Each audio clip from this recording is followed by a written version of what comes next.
Desktop पर एक folder बनाएं, उसका नाम रखें ABC। फिर उस ABC फ़ोल्डर को ओपन करें, उसके अंदर 2 नोटपैड की फ़ाइल्स बनाएं।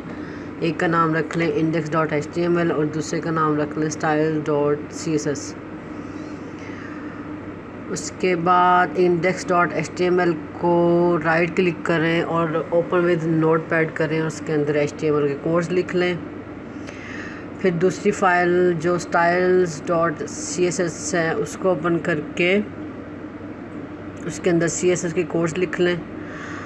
फिर CSS फ़ाइल को HTML फ़ाइल के साथ जोड़ने के लिए HTML के हेड टैग में ये लाइन लिख दें, link rel = styles sheet href = styles.css और इन्वर्टेड कॉमास के अंदर है।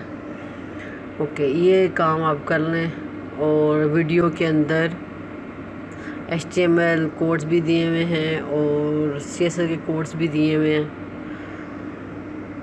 और डिटेल्स के अंदर भी हैं, तो उसको कॉपी पेस्ट करके तो एज इट इज़ आप काम करना है।